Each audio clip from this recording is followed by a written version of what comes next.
Agradeço, eu louvo a Deus por tudo que Deus tem feito em minha vida e por poder participar desta família que é Família Nova Vida, e tanto tem me abençoado, tanto tem feito na minha vida. E ouvir isso de um homem de Deus é um privilégio para o meu coração. Irmãos, nós lemos aí no Salmo 103, das misericórdias de Deus, né? Bendize a minha alma ao Senhor, e tudo que há em mim, bendiga o seu santo nome. Devemos bendizer sempre o bom nome de Deus, porque Ele preza pelo seu santo nome. Mas, além disso, a palavra de Deus nos diz que é Ele quem perdoa todas as nossas iniquidades, e quem sara todas as nossas enfermidades, e quem redime a tua vida, a nossa vida, e de coroa de graça e de misericórdia. Por que eu estou dizendo esse salmo? Porque, irmãos, estamos vivendo momentos muito difíceis. Daqui a pouquinho você vai sentar.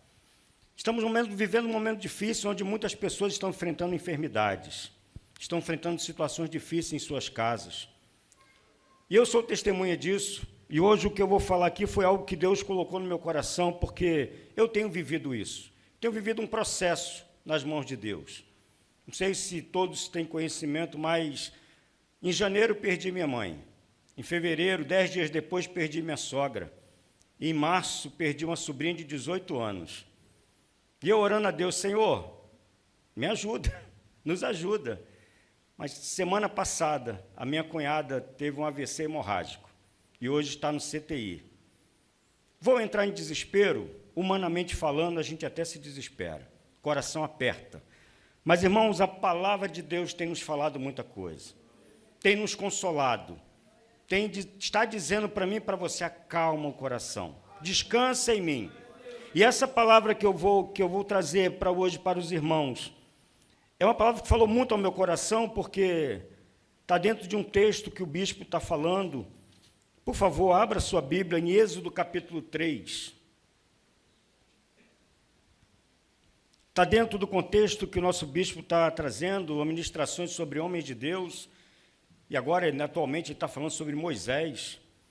E ele passou por esse texto aqui, é um texto conhecido, eu já li esse texto várias vezes, mas me saltou aos olhos no último domingo. Eu quero ler com os irmãos e pedir para os irmãos que tenham atenção nesta leitura, para a gente poder meditar um pouquinho nesse processo que eu estou falando. Todos acharam? Amém? Amém. Deus fala com Moisés do meio da sarça ardente, é o título que a Sociedade Bíblica coloca, e diz assim a palavra do Senhor: apacentava Moisés, versículo 1, apacentava Moisés o rebanho de Jetro, seu sogro, sacerdote de Midian, e levando o rebanho para o lado ocidental do deserto, chegou ao monte de Deus, a Horebe. Apareceu-lhe o anjo do Senhor numa chama de fogo, no meio de uma sarça. Moisés olhou, e eis que a sarça ardia no fogo, e a sarça não se consumia. Então disse consigo mesmo: irei para lá e verei essa grande maravilha, porque a sarça não se queima. Por que a sarça não se queima? Desculpa. Vendo o Senhor que ele se voltava para ver, Deus no meio da sarça o chamou e disse: Moisés, Moisés. Ele respondeu: eis-me aqui. Deus continuou: não te chegues para cá, tira as sandálias dos teus pés, porque o lugar em que estás é terra santa. Disse mais: eu sou o Deus de teu pai, o Deus de Abraão, o Deus de Isaque e o Deus de Jacó. Moisés escondeu o rosto, porque temeu a olhar para Deus. E agora eu chamo a atenção para esses dois próximos versículos. E eu quero que você guarde esses dois versículos. Versículo 7, ele diz: disse ainda o Senhor: certamente vi a aflição do meu povo, que está no Egito, e ouvi o clamor por causa dos seus exatores. Conheço-lhe o sofrimento. Por isso, desci, a fim de livrá-lo da mão dos egípcios e para fazê-lo subir daquela terra, a uma terra boa, ampla, terra que mana leite e mel, o lugar dos cananeus, dos heteus, dos amorreus, dos ferezeus, do heveu e do jebuseu. Pois o clamor dos meus filhos de Israel chegou até mim, e também vejo a opressão com que os egípcios os estão oprimindo. Até aí. Oremos. Senhor, muito obrigado, Pai. Obrigado por esta rica oportunidade, Senhor, de estarmos na Tua casa mais uma vez, de podermos nos debruçar diante da Tua palavra, da Tua verdade. E a minha oração, Senhor, é que o Senhor abra os nossos ouvidos, abra o nosso coração e nos prepare para ouvir a Tua voz e discernir, Senhor, a Tua verdade. Que não seja o Jânio a falar, Senhor, mas sim o Teu Santo Espírito falando na Tua igreja. Dissipa agora, Senhor, todo espírito de distração, Senhor, e leva cativo o nosso pensamento. Abençoa a Tua igreja, abençoa Teu povo. Eu oro, Senhor, em nome de Jesus Cristo. Amém e amém. Podeis tomar assento, irmãos, por favor. E diante do que eu falei, nós estamos vivendo um processo nas mãos do Senhor.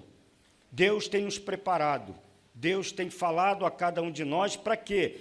Para que nós possamos estar prontos para receber as suas bênçãos. Muitas vezes a gente ouve um cristão falar, poxa, mas eu tenho orado tanto, e a minha oração não está sendo ouvida por Deus, não está acontecendo, há muito tempo eu estou orando e não acontece nada. E eu entendo de uma forma, nós não estamos preparados ainda para receber a bênção do Senhor. Deus não vai nos dar nada que a gente não possa carregar, mas também não vai nos dar bênçãos que a gente não possa discerni-la, porque senão, irmãos, nós vamos transformar esta bênção em maldição. Obrigado, meu irmão. Deus abençoe. Nós vamos transformar a bênção em maldição. Nós temos um exemplo na Bíblia do povo, quando saiu do Egito e Deus ordenou que eles pegassem ouro, prata dos egípcios e fossem embora. Eles usaram esse ouro e essa prata para criar um bezerro de ouro, um Deus, no lugar de um Deus verdadeiro. Então, transformaram a bênção em maldição. E, com isso, Deus é cuidadoso. Deus tem um processo, nos prepara para quê? Para que Ele possa derramar sobre nós as suas bênçãos. E esse texto, irmãos, ele realmente me chamou a atenção. Aqui o texto diz que Deus viu a aflição do povo. Deus ouviu o clamor do povo. Deus conhece-lhes os sofrimentos e Deus desceu para abençoá-los. Eu quero destacar essas 4 palavras para a gente meditar um pouco. Mas antes disso, tem um ensinamento que eu quero refletir, eu abro um parêntese aqui, desses primeiros versículos do capítulo 3, onde o primeiro versículo vai dizer que Moisés apacentava o rebanho do seu sogro. Moisés estava trabalhando, e Deus havia separado Moisés desde o ventre da sua mãe, desde pequenininho, desde o seu nascimento, até o momento onde ele foi abraçado pela filha do faraó, cresceu dentro do palácio, aprendeu muitas coisas, tudo isso estava dentro dos projetos de Deus. E estava também dentro do projeto do Senhor, ele abandonar aquele palácio, se tornar um pastor de ovelhas, ir para o deserto. Tudo estava na preparação, tudo no curso que Deus estava colocando nas mãos de Moisés. Para quê? Para que um dia ele fosse usado como instrumento para libertar o povo de Deus do cativeiro. Vejam aí um processo. Desde o ventre materno, ele foi escolhido para ser o libertador daquele povo. Então, irmãos, ele foi preparado para ser o libertador daquele povo, e Deus estava observando. Coloquei o título até desta reflexão: Deus está nos observando. Deus está olhando para mim e para você. Deus está acompanhando a nossa trajetória. Deus está vendo a nossa aflição. Deus está ouvindo o nosso clamor. Deus conhece o nosso sofrimento. Nós nunca vamos estar sozinhos. Você nunca vai estar sozinho. Deus sempre vai estar com você. Tempo e fora de tempo, chorando ou em alegria, Deus vai estar com você. Deus sempre, irmãos, vai nos estimular a uma atividade. Ele encontrou aquele homem trabalhando. Ele encontrou aquele homem apacentando um rebanho. Naturalmente, não era para ser assim. Era para nós estarmos vivendo num jardim, né, com tudo a nosso dispor, mas o pecado entrou na humanidade. E a palavra vai nos dizer que, através do suor do nosso rosto, nós iríamos nos sustentar. Precisamos trabalhar. E Deus, Ele alimenta isso em nós. Precisamos, sim, ser trabalhadores, inclusive trabalhadores na obra do Senhor. trabalhador para sustentar a nossa casa, trabalhador para dar estudo aos nossos filhos, enfim, precisamos trabalhar. Deus encontrou, quando foi chamar Gideão, os irmãos conhecem a história, encontrou Gideão fazendo o quê? Trabalhando. Ele estava fazendo o quê? Malhando o trigo aonde? No lagar. Um lugar até errado, mas ele estava protegido, ele precisava se proteger dos inimigos, mas ele estava trabalhando. Ele malhava o trigo no lagar. Lá em Lucas 2,8, diz que os pastores estavam apacentando os rebanhos quando receberam a notícia do nascimento do nosso Salvador. Estavam trabalhando também. Satanás, irmãos, ele gosta sempre de pessoas ociosas, pessoas preguiçosas. E Deus repreende isso. Podemos lembrar lá em Provérbios, onde Deus vai dizer com o preguiçoso, vai ter com as formigas, vai aprender a trabalhar com elas. E verdadeiramente a gente aprende quando a gente olha para aquelas formiguinhas. Elas trabalham com paciência, elas trabalham com passo a passo, não se atropelam. Eu achei até engraçado, um tempo atrás eu vi um vídeo de uma formiguinha mais audaciosa, mais ansiosa, tentou carregar aquilo que ela não podia. Pegou alguma coisa, uma folha maior do que ela, e ela saiu tombando, caindo e sem conseguir carregar aquilo que ela precisava. E assim é uma aplicação para a nossa vida hoje. Precisamos descansar em Deus e fazer aquilo onde os nossos pés ou as nossas mãos alcançam. A palavra está nos ensinando o tempo todo. O tempo todo a palavra está nos orientando, está nos preparando. E eu tenho falado muito com a nossa igreja lá na Posse, que, irmãos, que todas as vezes que nós entramos na casa de Deus, nós não entramos aqui para um encontro social. Mesmo que é um encontro maravilhoso, a gente vê amigos, a gente abraça, a gente beija, a gente conta histórias, mas o fundamento não é esse. O fundamento é estar na presença de Deus. É glorificar o nome de Deus, é exaltar o nome dEle e aprender com a sua palavra, com a sua verdade. Por isso nós estamos aqui. Deus está nos preparando. Deus está nos observando e está vendo o que está faltando em nós, o que está faltando em você, Nick, em Dani, em cada um, e Ele vai preencher de acordo com a sua necessidade na sua palavra. Ele vai preencher isso. Mas eu estava dizendo que Satanás gosta de ver pessoas ociosas e preguiçosas. Deus, porém, fica satisfeito quando nos encontra trabalhando, quando nos encontra servindo na sua casa. Trabalhe na presença do Senhor, trabalhe na sua casa, trabalhe na sua família. Inclusive, irmãos, eu deixo aqui um convite. Estou precisando de trabalhadores lá na seara da Posse. Preciso de homens que possam ajudar naquela obra. Deixa Deus te usar, abra seus ouvidos e diga, eis-me aqui, eu quero te servir. As portas estão abertas.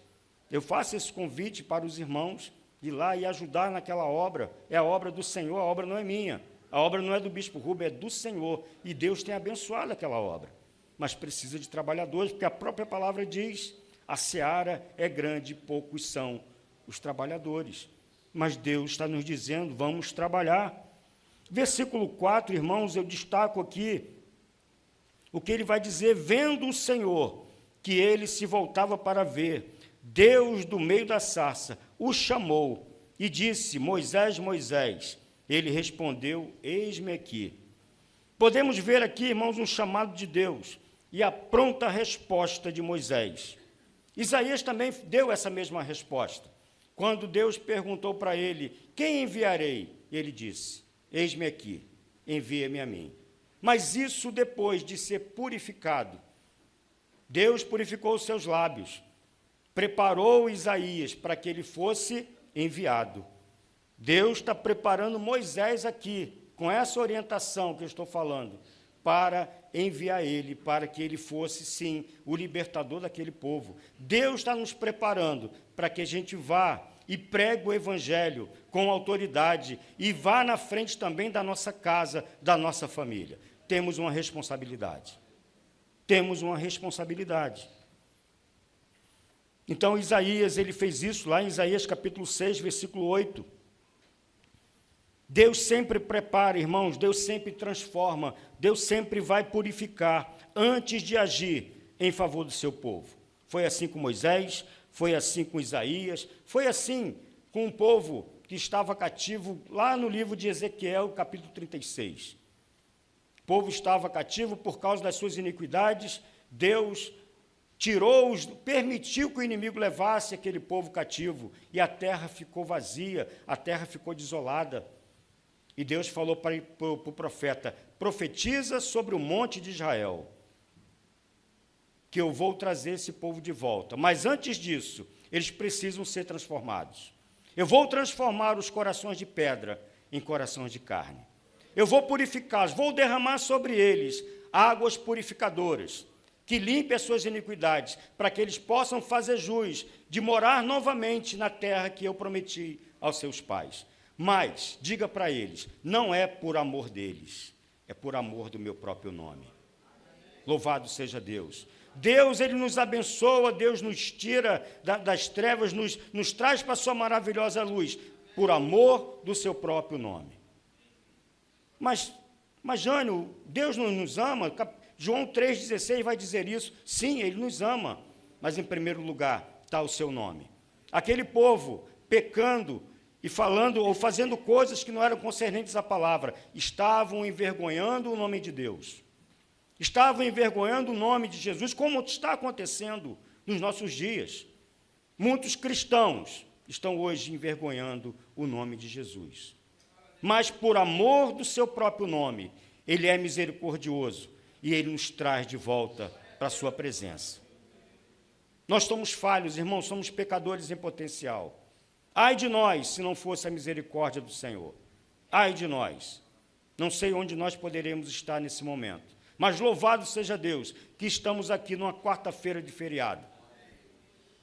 Poderíamos estar em outros lugares, como disse o pastor Ronaldo, mas Deus nos escolheu para estar aqui e glorificar o nome dEle. Irmãos, então, se quisermos ter comunhão com o Senhor, devemos lhe responder e nos aproximar dEle. Tiago, capítulo 8, vai dizer: chegai-vos a Deus, e Ele se chegará a vós. Versículo 5 vai dizer que Deus, continuando: não te chegues para cá, tira a sandália dos pés, porque o lugar em que estás é terra santa. Tirar os sapatos naquela época é como se fosse, um tempo atrás, aí, aqueles homens que usavam chapéu e chegava diante de alguém ou de uma dama, ele tirava o chapéu em reverência, em respeito. É como se fosse isso. É como se fosse um soldado no quartel dando continência para um superior ou para alguém. É uma atitude de respeito, de reverência, de submissão. Então, Moisés precisava entender que ele estava diante de um Deus verdadeiro. Ele precisava perceber e entender que o lugar onde ele estava pisando era santo. Aleluia, sim. Louvado seja Deus. E é um sinal, irmãos, de respeito, de reverência e submissão. Em Eclesiastes, capítulo 5, versículo 1, diz: guarda o teu pé quando entrares na casa de Deus. Em Romanos, capítulo 12, versículo 1, o apóstolo Paulo, ele roga, ele suplica, ele quase que implora, louvado seja Deus, para que o povo apresentasse o seu corpo como sacrifício vivo ao Senhor, que é o seu culto racional. Ou seja, devemos entrar na casa de Deus com reverência e respeito, devemos ter cuidado com aquilo que falamos, que pensamos ou que fazemos dentro da casa do Senhor. Como eu disse, nós não estamos no encontro social, não estamos no shopping, não é lugar de piadas, não é lugar de anedotas, mas é lugar de adorar a Deus. Toda honra e toda glória seja dada ao Senhor. E a palavra está nos ensinando isso. Mas para quê? Porque Deus é rigoroso, é carrasco? Não. Ele está nos preparando para nós recebermos o melhor dele. Deus está nos preparando para nós comermos o melhor dessa terra. Isaías capítulo 1, versículo 19. Mas se nós quisermos, diz lá a palavra. Se nós não quisermos, irmãos, tem lá também o resultado para aquele que não quer ouvir a voz de Deus. Deus está nos chamando, Deus está nos observando. E para que tudo isso? Você pode estar pensando, por que o irmão está falando tudo isso? Porque tudo isso, irmãos, é para nos abençoar. É para nos libertar, nos curar, nos ter mais perto dele, mas, acima de tudo, nos ensinar que existe um Deus digno de nossa adoração e nossa exaltação. Primeiro de tudo, precisamos entender que nós somos adoradores e precisamos adorá-lo em espírito e em verdade. Isso tem que ser a essência, tem que ser o desejo do nosso coração, porque foi para isso que nós fomos criados. Fomos criados para adorar ao Senhor. Adorar com louvores, adorar na comunhão dos santos, adorar no momento da ministração da palavra. Tudo é adoração. Adoração nos nossos dízimos e ofertas. Adoração em tudo. Tudo é adoração a Deus. Não há nenhum momento num culto público que seja diferente do que a não ser a adoração. Então, devemos sim adorar a Deus. Versículo 7, então, ele vai dizer: certamente vi a aflição do meu povo, que está no Egito, e ouvi o seu clamor por causa dos seus exatores. Conheço-lhe o sofrimento. E depois de vermos, irmãos, a ação de Deus na vida de Moisés, mostrando que ele deveria entrar em sua presença com reverência e respeito, e aí ele também nos ensina isso hoje, vamos ver nesses 2 versículos seguintes as ações de Deus para abençoar o seu povo, para nos abençoar hoje. Ele quer nos abençoar, e ele está dizendo para mim e para você: estou vendo a tua aflição, estou ouvindo o teu clamor, a oração que você está fazendo, está chegando diante do meu trono. Eu conheço o teu sofrimento. Irmãos, Deus conhece o teu sofrimento. Deus sabe o que você está passando. Deus sabe do teu choro no teu travesseiro, lá no interior do teu quarto. Deus conhece. Mas saiba de uma coisa: Ele vai secar todas as lágrimas dos seus olhos. Ele vai secar todas as lágrimas dos seus olhos. Ele vai tirar todo o sofrimento do seu peito, em amor do seu nome. Em amor do seu nome. Vi a aflição do meu povo. Deus estar atento a tudo, estar observando atentamente e considerando o problema. Ele olha e analisa, individualmente, nome por nome. Porque nós lemos no Salmo, ele conhece a nossa estrutura e sabe que somos pó. Ele conhece cada um de nós. Ele sabe até onde nós podemos ir, até onde nós podemos aguentar. E ele olha e analisa. Ele está analisando o nosso problema e vai dar a resposta. Mas para isso ele está te preparando. Ele está te preparando. O Senhor está vendo e sabe o que estamos passando. Você está aflito por alguma coisa hoje? Como é que você entrou aqui neste lugar? Não precisa responder. Mas se você entrou preocupado com alguma coisa, Deus vai te responder. E eu oro para que seja até mesmo antes de nós sairmos daqui, que seja uma oração imediata, assim como foi com Ezequiel, ou melhor, com Ezequias, como disse o bispo no domingo. Sabia que ia morrer, ele virou para a parede, orou, e antes do profeta sair da cidade, mandou ele voltar e dizer: ó, eu ouvi a oração dele, vai viver mais 15 anos. Espero que seja assim, rápido. Mas também, se não for, irmãos, descanse em Deus. Espere, aprenda a esperar no Senhor, porque no tempo certo a tua bênção vai chegar. É no tempo certo, não é no nosso tempo, é no tempo de Deus. E eu repito, irmãos, Deus está nos vendo. O Senhor está vendo as tuas lágrimas, o Senhor sabe das tuas dores, e creia, Deus enxugará as suas lágrimas. Louvado seja Deus. Deixa eu molhar aqui um pouquinho a minha garganta.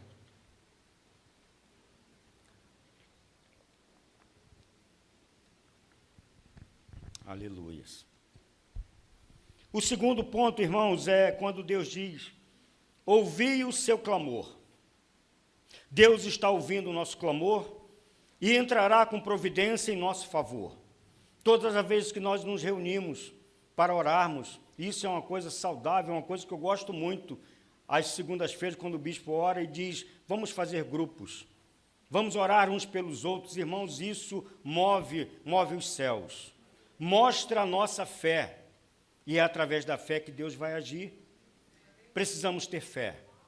Estamos vivendo num mundo muito corrido, num mundo muito cheio de frisson, mas precisamos acalmar o nosso coração e olhar para Deus e dizer: Senhor, eu espero em Ti. Precisamos esperar no Senhor. Mas não podemos nos calar. Precisamos continuar clamando, porque Ele está ouvindo o nosso clamor. Nossas orações têm chegado diante do trono da graça de Deus.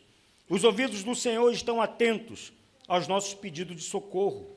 Então, clame a Deus. Suplique por ajuda e o Senhor te responderá. Eu tenho vergonha, eu não posso falar. Não tenha vergonha diante de Deus.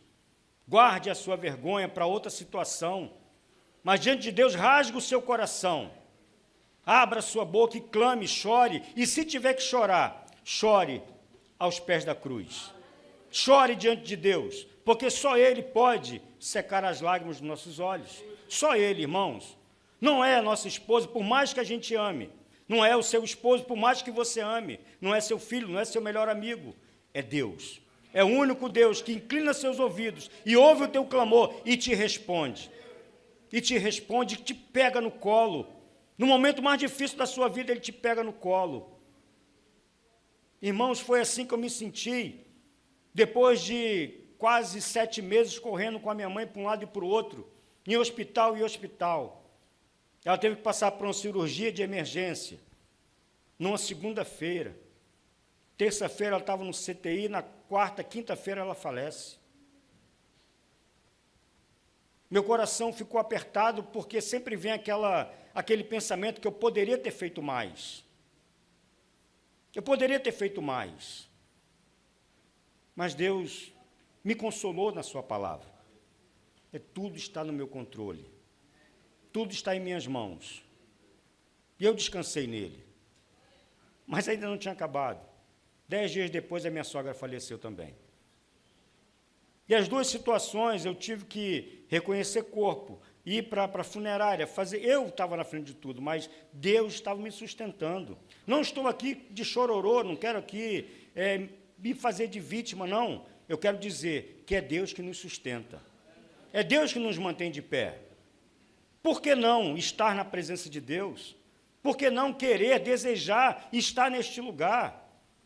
Mas, irmãos, nós precisamos entender, precisamos ser maduros para entender que nós adoramos esse Deus, que nós exaltamos esse Deus não pelo que Ele faz, mas pelo que Ele é. Ele é Deus, Ele é a nossa fortaleza, Ele é o nosso socorro bem presente, na angústia, na tribulação e na alegria. Ele é Deus, e Ele tem nos sustentado, Ele tem nos guardado, tudo para a honra e glória dEle também. Terceiro ponto, conheço-lhe o sofrimento. O Senhor responde ao clamor do seu povo porque conhece o sofrimento. E ainda, nos conhece e sabe que somos pó, como diz o Salmo 103. Como diz o salmista ele declara isso. Deus conhece a nossa necessidade e sabe também que somos falhos. Somos pecadores, não tem ninguém perfeito aqui. Perfeito só Jesus Cristo, que a si mesmo entregou sua vida sem ter nenhum pecado, mas por amor a nós, para nos salvar. E Ele nos salvou. Ele nos resgatou com a sua maravilhosa graça. E hoje temos a oportunidade e o privilégio de compor esta família na comunhão dos santos. É um grande privilégio estar aqui, irmãos. Deus conhece, sabe que somos falhos, mas a palavra de Deus vai nos dizer que sem mim nada podereis fazer, João 15, versículo 5, parte B. Sem Deus nós não poderemos fazer nada. É ilusão olhar para os diplomas, olhar para as formações que nós temos ou adquirimos. Nós não somos nada sem Deus. Aqueles que ainda são resistentes a servir ao Senhor ou se prostrar diante de Deus, ainda vai passar por muitas situações até entender que Ele sozinho não é nada. Nós somos carentes de Deus. Somos carentes da misericórdia do Senhor. E todos os dias nós precisamos ser alcançados pelo Senhor. A graça do Senhor está sobre nós, amém. Louvado seja Deus, e por isso estamos de pé. mas há muitas coisas a ser feitas ainda. Há coisas que nós precisamos agir e fazer para que tudo aconteça de acordo com os projetos de Deus. Não que Deus dependa de nós, não é isso que eu quero dizer. Deus não depende de nós, mas nós precisamos ser obedientes à sua palavra. Então Deus conhece, e Ele diz, sem mim vocês não podem fazer nada, mas aqui estou, eu estou aqui para socorrer a cada um. Eu estou ouvindo o seu clamor, eu sei do seu sofrimento, e eu vou socorrê-lo. É a palavra de Deus para a sua vida hoje. Deus está te socorrendo. Deus está te socorrendo, Deus está ouvindo você. Deus está te ouvindo, meu irmão, minha irmã. Quarto e último ponto. Por isso, desci a fim de livrá-los. Irmãos, essas palavras demonstram a decisão de Deus em libertar o seu povo, e o seu coração estava movido a fazer isso rapidamente. O povo saiu do Egito e perambulou pelo deserto por 40 anos. Muitos daqueles que saíram, ou quase todos, não chegaram na terra prometida. Chegou uma nova geração, mas Deus foi firme e continuou, tratou daquele povo no deserto. A roupa deles não se gastou.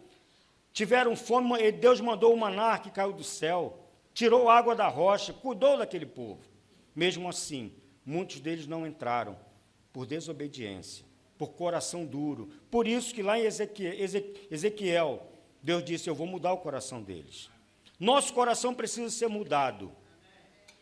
Muitas pessoas estão sofrendo hoje, irmãos, por ter um coração duro, por não saber ouvir, por não saber obedecer, por não saber ouvir uma exortação. Mas a palavra nos diz que ela é viva e eficaz, é uma palavra que corta dos dois lados, e ela é apta para ensinar e para exortar. Devemos aprender a ser exortados, porque é assim que Deus quer. Ovelhas. Ovelha não é muito inteligente. Ovelha, Deus tira de um buraco aqui, ela cai em outro buraco ali. Mas é mansa. Ela é mansa. E Deus quer pegar essa ovelha no colo.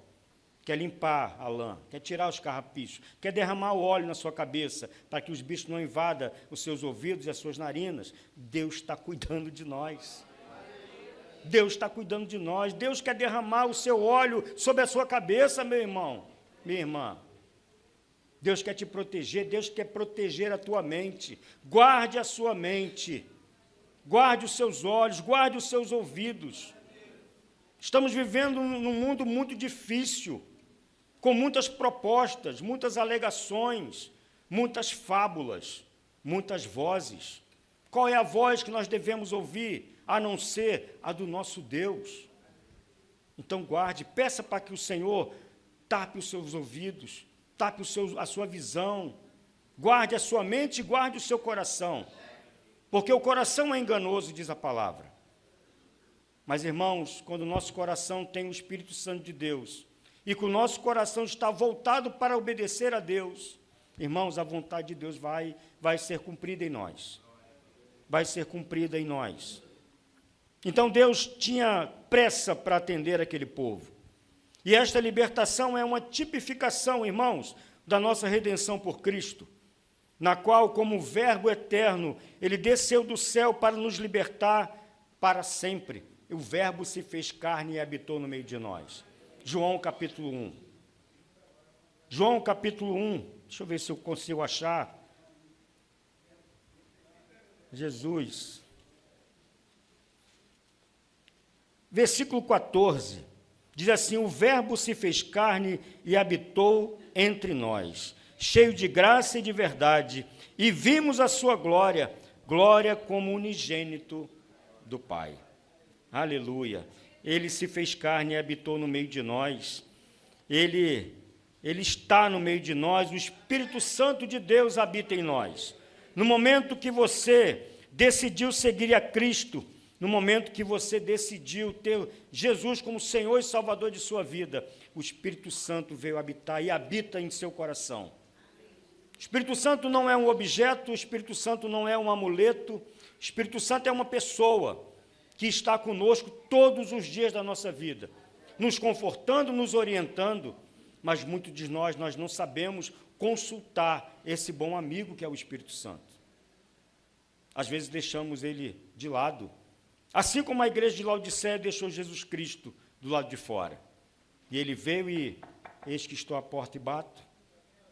Deus está batendo em muitas portas de corações por aí, mas muitos estão resistindo a abrir essa porta. Não resista a Deus, não resista à palavra de Deus. Creia no Senhor e você, nós, vamos ver a sua glória, em nome de Jesus. Esta era a grande missão de Cristo para nós, ou melhor, para toda a humanidade. Deus também os estabeleceria em uma nova terra, uma terra que manava leite e mel, de forma que estariam ou deveriam trocar a escravidão que eles estavam pela liberdade, trocar a pobreza pela fartura, o trabalho pelo descanso, o descanso em Deus.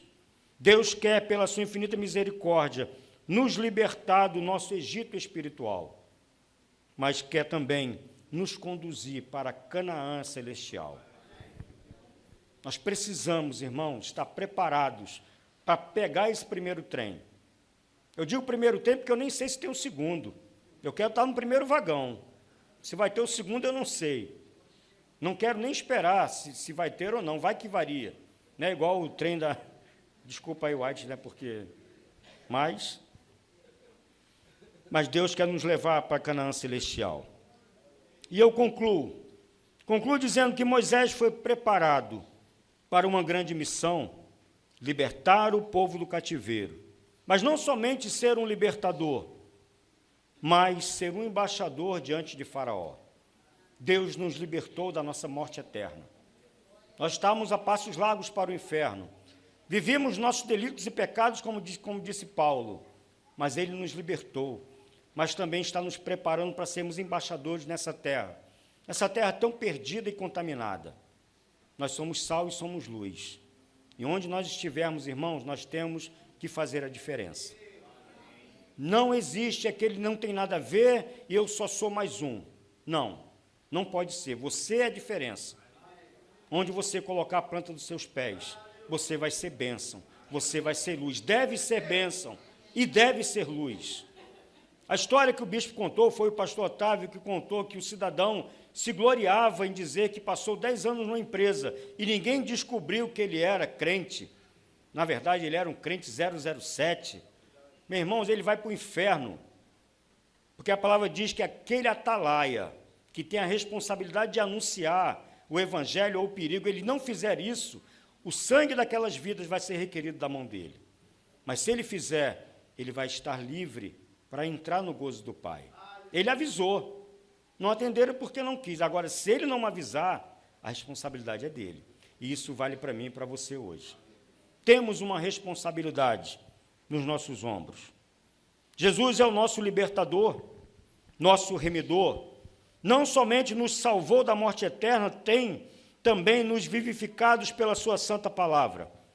Está nos preparando para sermos verdadeiros embaixadores nessa terra tão perdida. Temos uma grande responsabilidade em nossos ombros, como eu já disse. Cristo tem perdoado os pecados, Cristo tem purificado, tem nos colocado na sua maravilhosa luz, a fim de quê? Para que tudo isso? Para que possamos também proclamar as suas boas novas e vidas possam ser alcançadas e possam viver em novidade de vida. Assim como nós éramos no passado. Eu não sei se você nasceu num berço evangélico. Eu me intitulo como um concursado. Eu passei agora. Tenho apenas 20 anos de convertido. Muitos já estão no evangelho há muitos anos. Mas, irmãos, creia, não é o tempo de evangelho que vai dizer se você vai entrar no céu ou não. É a sua fidelidade com Deus. É a sua obediência. A sua obediência às Escrituras. Isso sim vai dizer se você vai estar lá ou não. E eu digo para os irmãos, no dia do juízo, vai ter muita surpresa. Vai ter muita surpresa, Ronaldo. Pessoas que achavam que não estarão. E aquele que a gente pensa que não vai estar lá no gozo do Pai. Fiquem apercebidos. Cuide-se para não cair. Louvado seja Deus. Portanto, irmãos, para terminar, não se cale, clame a Deus. Se tiver que chorar, chore aos pés da cruz. E entenda uma coisa, meu irmão e minha irmã, Deus sempre vai cumprir os seus propósitos em nossas vidas. O Senhor não faz nada pela metade. E para concluir aqui, eu quero ler um texto, também Êxodo 10. Êxodo 10, onde fala da nona praga, que era as trevas.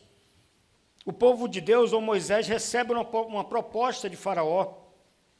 Versículo 24. Eu vou ler para adiantar. Diz assim: então Faraó chamou a Moisés e disse: ide, servi ao Senhor, fiquem somente os vossos rebanhos e o vosso gado. As vossas crianças irão também convosco. Respondeu Moisés: também tu nos tens de dar em nossas mãos sacrifícios e holocaustos, que ofereçamos ao Senhor nosso Deus. E também os nossos rebanhos irão conosco, nenhuma unha ficará. Louvado seja Deus. Vamos nos deparar, irmãos, com ofertas ou propostas que não são completas para a nossa vida. É o engano do inimigo. Ele mostra uma meia-verdade. Ele oferece a metade de alguma coisa. Não aceite as metades. Aceite o que é completo em Deus.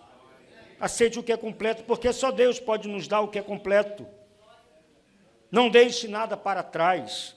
Lute pela sua família, lute pela sua casa, pelos seus filhos, lute pela sua vida espiritual. Lute. Irmãos, estamos vivendo um tempo de luta. Um tempo de luta. Estava conversando agora há pouco com as professoras da Escola Bíblica lá da Posse. Elas são professoras também seculares. Acredito que deve ter algumas irmãs aqui que são professoras.